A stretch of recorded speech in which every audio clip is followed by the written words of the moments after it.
Wakil Menteri Ketenagakerjaan Immanuel Ebenezer Gerungan ditetapkan sebagai tersangka dugaan korupsi pengurusan sertifikasi K3 di Kemenaker. Bersama Noel, Komisi Pemberantasan Korupsi pun menetapkan 10 tersangka lain dalam perkara ini.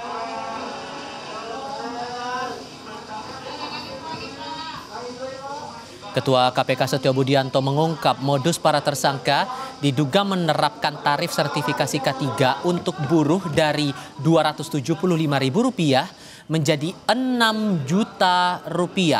Biaya itu 2 kali lipat dari UMR buruh. KPK menyebut Omenaker Immanuel Ebenezer diduga menerima uang Rp3 miliar akhir tahun lalu. Cukup teman-teman? Cukup.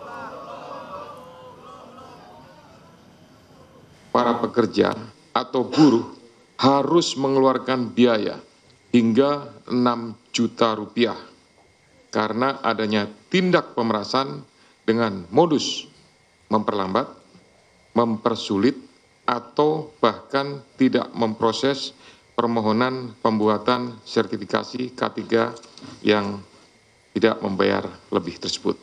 Sejumlah uang tersebut mengalir kepada pihak penyelenggara negara, yaitu IEG, sebesar 3 miliar pada bulan Desember 2024.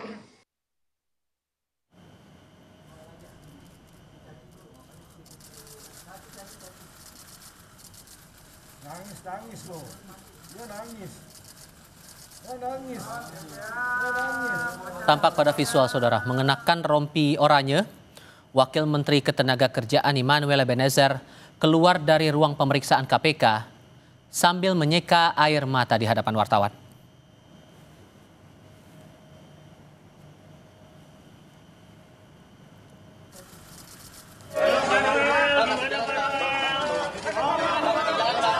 Saat memberi keterangan di hadapan wartawan, Immanuel Ebenezer membantah kasus yang menjeratnya bukanlah kasus pemerasan.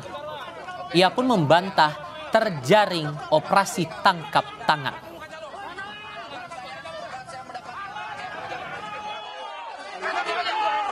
Terhadap rakyat Indonesia dan kasih bahwa saya tidak di OTT. Pertama itu, kedua, kasus saya bukan kasus pemerasan, agar narasi di luar tidak menjadi narasi yang kotor yang memberatkan saya. Dan kawan-kawan yang bersama saya tidak ada sedikitpun kasus pemerasan. Dan apa yang kami lakukan sangat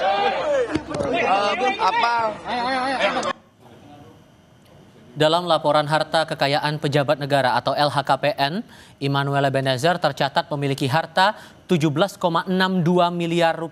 Kekayaan Noel terdiri dari tanah dan bangunan senilai Rp12,14 miliar. Lalu ada alat transportasi senilai Rp3,33 miliar, serta kas atau setara kas sebesar Rp2 miliar.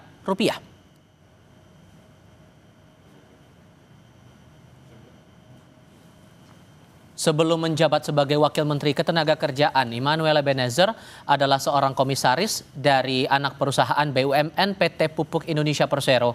Noel sebelumnya dikenal sebagai loyalis Presiden ke-7 RI Joko Widodo, yakni menjadi Ketua Relawan Jokowi Mania pada Pilpres 2019. Periode berikutnya pada Pilpres 2024, Noel mengalihkan dukungan kepada Prabowo Subianto dengan mendirikan Prabowo Mania.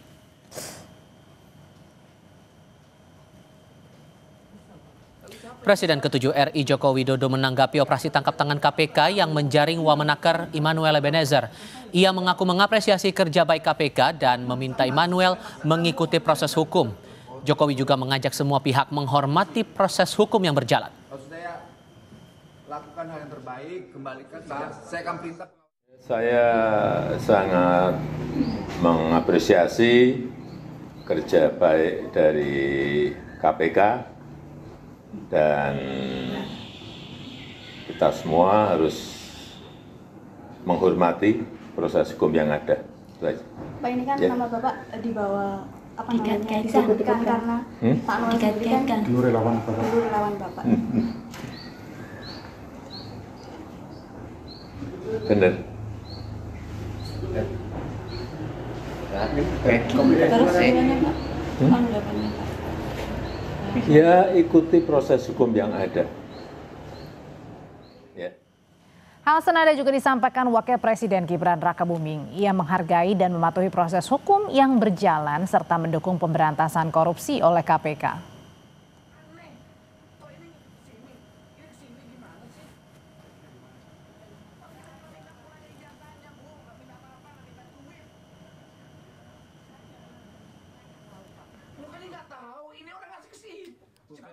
OTT Wamenaker, Mas.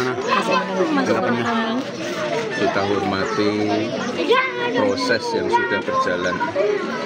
Kita hormati independensi KPK. Yang jelas, saya sebagai pembantu Presiden mendukung penuh komitmen dari Bapak Presiden untuk memberantas korupsi. Lalu berapa total nilai korupsi yang menjerat Wamenaker Immanuel Ebenezer ini? Akan dilaporkan oleh jurnalis Kompas TV Fedriska Ananda dan Yanuar Ruslim langsung dari Gedung Merah Putih KPK Jakarta Selatan.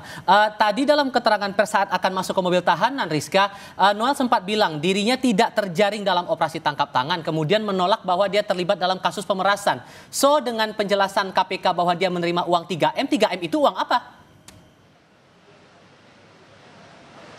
Ya, Tifal, benar sekali tadi sebelum Noel ini digiring menuju ke rutan KPK menggunakan mobil tahanan, Noel sempat memberikan keterangan kepada rekan media begitu ya, bahwa mengatakan ia tidak terjaring OTT yang dilaksanakan oleh KPK dan juga tidak melakukan pemerasan. Hal ini tadi disampaikan Noel ketika tadi akan dimasukkan ke dalam mobil tahanan untuk segera ditahan. Hal ini memang bertolak belakang dengan keterangan yang disampaikan oleh KPK. Namun memang kalau misalkan kita mengacu kepada press release tadi dibacakan oleh Ketua KPK bahwa sebetulnya kasus ini adalah kasus dari tahun 2019 hingga tahun 2024. Di mana kita ketahui Noel ini baru menjabat sebagai Wamenaker ini pada tahun 2024 setelah kemudian pemerintahan Presiden Prabowo secara resmi begitu ya. Di mana memang kalau misalkan tadi kami juga melihat begitu bagaimana kemudian total dari kerugian negara yang diakibatkan oleh dugaan pemerasan sertifikasi K3 ini sejumlah 81 miliar dan 69 miliar diantaranya ini dialirkan ataupun diterima oleh salah seorang tersangka dengan inisial IBM. Nah, kita juga masih mencari tahu siapakah IBM ini, apakah ini juga merupakan pelaksana negara begitu ya, apakah ini merupakan ASN dari Kementerian Ketenagakerjaan. Tentu kita juga harus mendalami mengenai hal tersebut. Namun tadi jika kita mengacu dari konferensi pers yang disampaikan bahwa IBM lah yang kemudian menerima uang paling banyak sebanyak 69 miliar. Nah, bagaimana dengan Immanuel Ebenezer yang juga ditetapkan sebagai tersangka? Ia diduga menerima uang sebanyak 3 miliar dan juga 1 unit motor. Tentu kita juga harus mengetahui bagaimana kemudian struktur dari kasus ini, bagaimana keterlibatan Noel Ebenezer dan juga 10 tersangka lainnya, masing-masing dari tersangka ini kemudian kontribusinya apa begitu dalam kasus ini, sehingga tentu kita harus dalami.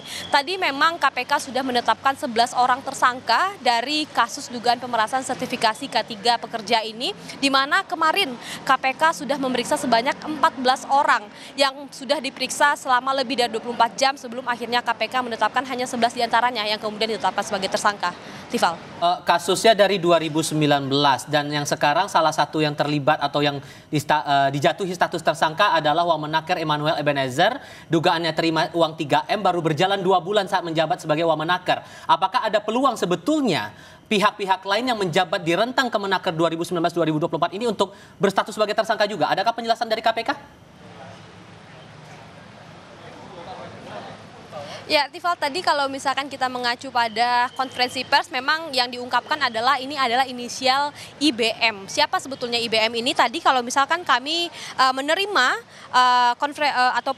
press release dari KPK yang mengatakan bahwa IBM ini merupakan koordinator Bina K3. Jadi memang kuat dugaannya ini merupakan pelaksana negara ataupun ASN dari Kemenaker. Tapi tentu hal ini tentu harus kita konfirmasi mengenai keterlibatan dari IBM ini sebetulnya siapa begitu, Tifal. Oke, Fedriska Ananda dan Yanuar Ruslim melaporkan langsung dari Gedung Merah Putih KPK Jakarta Selatan. Terima kasih.